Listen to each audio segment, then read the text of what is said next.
Selama dalam perjalanan mau pulang ke rumah, baru kali ini ada nada bunyi telepon tak dari siapa. Keadaan seperti ini membuatku bingung mau diangkat dulu atau tetap lanjut. Aduh, ketika itu memang ada susah mau bicara sama Lita. Sedangkan aku sendiri lagi mengetir. Pokoknya kalau kalian tanya lebih dari satu melalui komentar sosial media milikku, takkan pernah membalas lagi apapun itu soalnya sudah mengganggu privasi aku. Padahal sudah meyakinkan bahwa aku hari ini tak bisa membalas komentar kalian. Setahu aku ya begitu kalau suasana hati kurang kondusif, apalagi membahas soal mantan aku, Sari Fadila. Wah, bisa-bisa bakalan menutup kolom komentar sosial mediaku, supaya kalian jangan terlalu kepo. Bukan cuma itu saja sih, masih banyak seakan-akan setiap ada kegiatan apapun, pasti perlu diberitahu. Bukan apa-apa soalnya aku bukan artis. Pasti dari kalian tahu dong setelah melihat foto maupun status sama ini. Awas saja selama sebulan masih ada yang bertanya mengenai apapun. Nah, sedangkan Citra wajarlah sudah cantik, anggun, tulus menolong siapapun yang lagi dekat dengannya. Lah aku, tak ada sama sekali bahkan pada waktu putus sama Sari katanya. Iya deh, semenjak putus sama pasangan yang lama, begitu galau bagaikan seorang laki-laki tanpa pasangannya.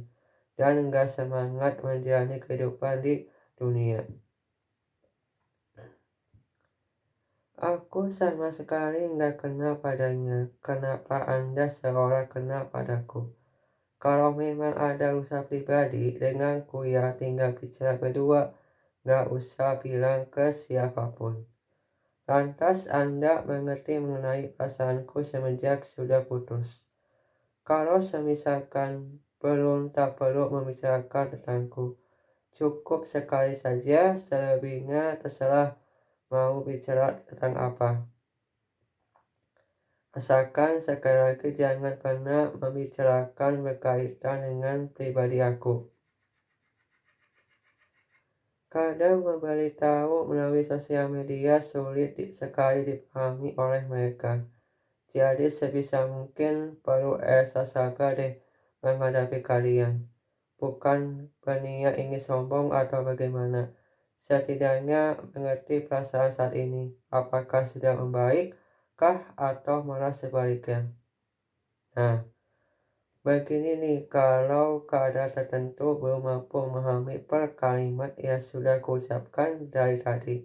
Bahkan, adikku malah cuek banget. Alasannya ia tanya supaya aku nggak memikirkan hal tersebut.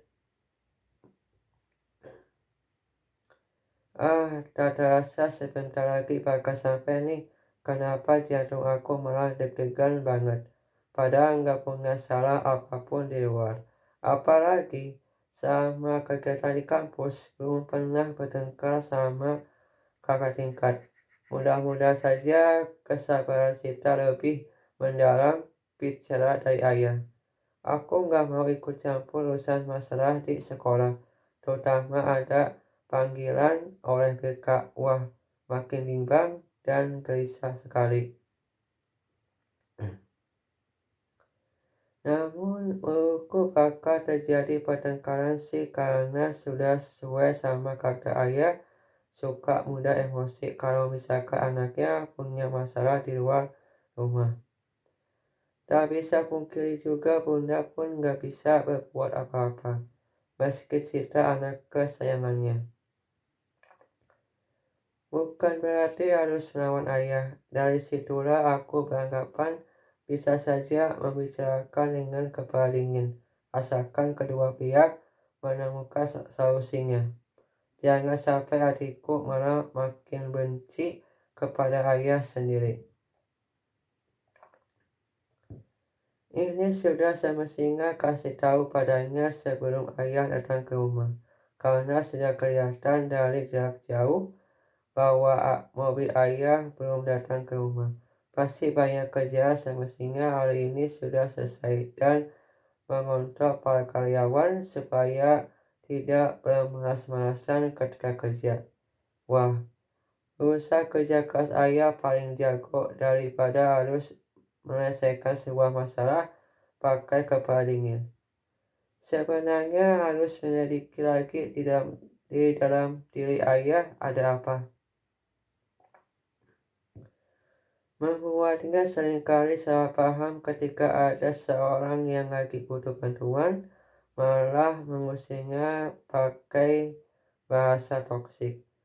Gak habis pikir segitunya membela barang yang sudah tersimpan selama puluhan tahun. Kalau seperti itu, bisa-bisa bakalan terkena pukulan dari warga komplek. Untungnya semenjak kosan aku banyak belajar dari orang sekitar bahwa kehidupan memang hanya sementara. Jadi lebih baik banyak melakukan kebaikan. Seharusnya seperti itu sih, tetapi kan ayah belum sadar dari dulu. Bahkan kakek sekarang tinggal di Jakarta, belum pernah menjenguk, kondisi malah makin buruk. Bukannya berikan semangat atau bikin supaya kakek cepat pulih. Ini malah sibuk banget dengan usaha pekerjaan katanya. Tenang usaha kakek belakang. Sekarang ayah lagi sibuk banget sama usaha pekerjaan belum kelar. Please jangan ganggu ayah dulu. Ketika itu memang aku masih kecil sekitar umur 4 tahun. Padahal kangen suasana bermain bersama kakek. Malah bunda sudah siap-siap untuk pergi ke Jakarta. Berhubung ayah lagi sibuk banget, terpaksa deh harus menunda dulu pergi ke Jakarta. Alhamdulillah masih bisa video call melalui WhatsApp. Sampai sekarang masih kok, terutama kakek sangat sayang sama cucu-cucunya. Ketika sudah sampai dekat gerbang masuk rumahan, ada yang bilang kepada kita bahwa ayah lagi marah sama bunda. Sontak aku maupun Citra malah buru-buru selepas ada beritahu melalui pas satpam. Tanpa adanya pengecualian, padahal tadi ada seorang nenek lagi kelaparan mau berikan uang. Terpaksa deh harus pulang dulu melihat suasana rumah. Apakah sudah selesai berantemnya atau malah berlanjut ketika Citra masuk ke rumah. Dek, nanti setelah sampai di rumah jangan dulu keluar mobil. Siap, Kak. Alhamdulillah banget sekarang adikku langsung nurut padaku. Meskipun dulu sering berantem tanpa adanya menyelesaikan sebuah masalah sepele. Mungkin pada waktu itu aku rada mengebalkan kali ya. Haha, mengingat saja sudah jijik duluan. Tapi tenang saja, kali ini berbeda dari sebelumnya. Meskipun dalam jalan menuju ke rumah terpaksa harus pelan-pelan biar tahu ayah maupun bunda sudah selesai bertengkarnya atau belum. Setiap langkah sudah melewati pagar rumahku belum masuk, dan ternyata sepatu ayah masih ada. Lalu mobil ayah di mana? Kok nggak ada di parkiran luar maupun dalam rumah? Wah, curiga nih. Pasti pakai kendaraan Gojek biar cepat sampai ke rumahnya. Soalnya tadi saat perjalanan macet banget, jika masih bertengkar sama bunda, terpaksa harus menunda kembali ke kampus. Terutama melindungi adikku biar nggak kena marah ayah. Sudah ketahuan kenapa harus bertengkar sih? Gak malu apa kedengaran sampai keluar rumah? Kalau aku seperti kalian, gak bertengkar mempermasalahkan urusan Citra.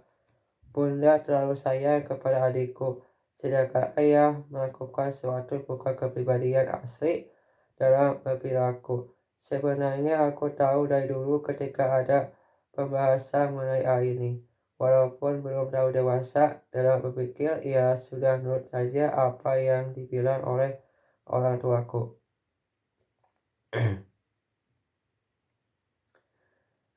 Akhirnya sampai juga dekat pintu rumah depan.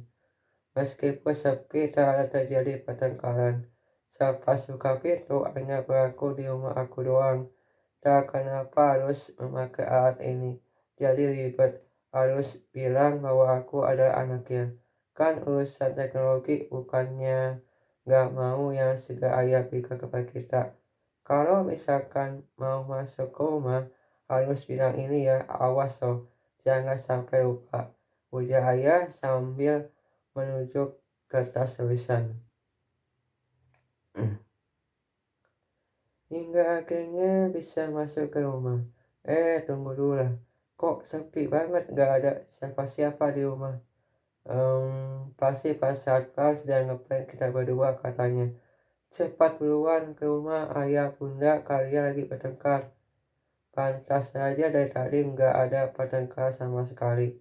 Hobi banget, suka jahilin orang. Awas saja, tunggu pembahasan yang lebih kejam dari yang ini. Tak perlu nunggu, aku langsung kasih tahu ke Citra. Citra, cepat sini. Ya kak, gak ada ayah maupun bunda, rumah aman. Siap kak. Setelah menunggu lama, akhirnya ayah maupun bunda baru pulang. Lalu informasi tadi kasih tahu jangan ya. Kenapa malah aku yang bingung ketika mau beritahu bahwa Saka sering banget ngeprank. Padahal tadi nggak usah percaya saja deh, daripada mempercayai lebih baik cuek saja. Nah, setelah mengatasi pulang, aku harus kembali ke kampus dulu. Ada lusa kegiatan, mungkin saja malam minggu nggak bisa berkumpul bersama keluarga tercinta. Dan semoga saja ayah nggak memarahi Cita ketika ada pertanyaan menjebak darinya. Soalnya ayah suka banget tiba-tiba kasih pertanyaan yang sulit berikan alasan apapun. Begitu juga bunda, wah lebih parah dari ayah pokoknya. Seharusnya jawab A, ini malah jawab B, otomatis salah dong. Untungnya nggak semarah kalau punya masalah. Dek, jika nanti ada apa-apa kasih tahu kakak ya, ucap Upi sambil pegang rambut Citra. Adikku setelah bicara itu malah mengeluarkan air mata, padahal tak usah takut ada hantu di rumah ini. Kas sekarang ada ayah maupun bunda sudah sampai rumah. Jangan bersedih dong. Aku kan orangnya nggak tega, pasti bakalan gagal ke kampusnya. Beberapa menit kemudian ada panggilan dari orang tua. Assalamualaikum. Waalaikumsalam. Ucap kita berdua sambil melihat ke arah pintu. Ada Upi sama Citra sudah pulang kalian berdua? Sudah dong. Bunda, dari mana? Habis dari pasar beli bahan-bahan buat masak nanti malam.